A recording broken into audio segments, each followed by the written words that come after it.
Hello everyone, আসসালামু আলাইকুম। সবাই কেমন আছেন? আজ আপনাদের জন্য নিয়ে আসলাম সহজ এবং মজাদার দুই কাতলা রেসিপি। তাই প্রথমে কাতলা মাছের কয়েকটা পিস নিয়ে তাতে সামান্য পরিমাণ হলুদের গুঁড়া, মরিচের গুঁড়া আর লবণ দিয়ে মাছের পিসগুলোকে খুব ভালোভাবে মেরিনেট করে নিব। এরপর চুলায় একটা প্যান বসিয়ে তাতে তেল গরম করে মাছগুলোকে হালকা একটু ফ্রাই করে নিব।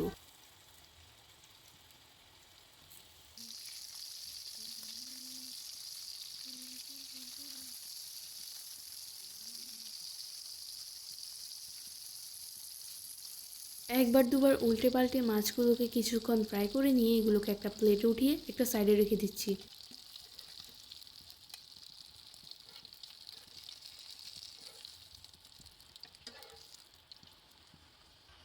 এখন ওই একই তেলে দিয়ে দিচ্ছি একটা তেজপাতা, 4-5টা গোলমরিচ আর 4-5টা লং। এগুলোকে হালকা একটু নেড়ে চেড়ে এর মধ্যে দিয়ে দিচ্ছি হাফ কাপ পরিমাণ পেঁয়াজ পেস্ট। এরপর এটাকে কিছুক্ষণ নেড়ে চেড়ে এর মধ্যে দিয়ে দিচ্ছি 1 চা চামচ পরিমাণ রসুন বাটা আর 1 চা চামচ পরিমাণ আদা বাটা।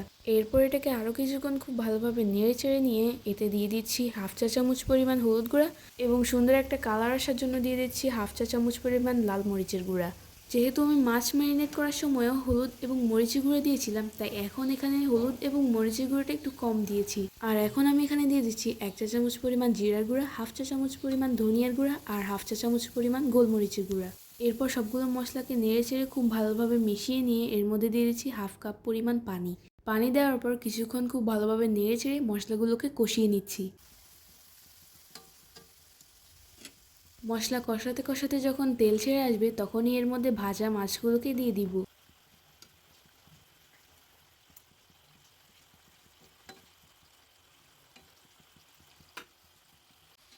সবগুলো মাছের পিস যখন মশলার মধ্যে দেওয়া হবে তখন এগুলোকে উল্টে পাল্টে একটু নেড়ে ছেড়ে নিব।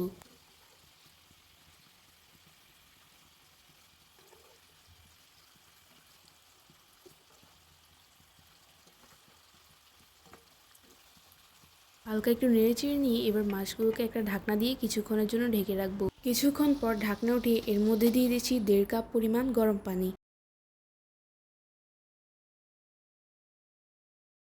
পানি দেওয়ার পর এগুলোকে আবার কিছুক্ষণ সামান্য একটু নেড়ে ছেড়ে দিব। এখন এই পর্যায়ে দিয়ে দিচ্ছি 2 টেবিল চামচ পরিমাণ টক দই। টক দইগুলোকে কিন্তু আমি খুব ভালোভাবে ফেটিয়ে নিয়ে তারপরেই এখানে দিয়ে দিয়েছি। এখন এই পর্যায়ে দিয়ে দিচ্ছি স্বাদ মতো লবণ আর সুন্দর একটা ফ্লেভারের জন্য দিয়ে দিচ্ছি কয়েকটা কাঁচামরিচ। এখন এগুলোকে আরও কিছুক্ষণ খুব ভালোভাবে নেড়ে চেড়ে দিব।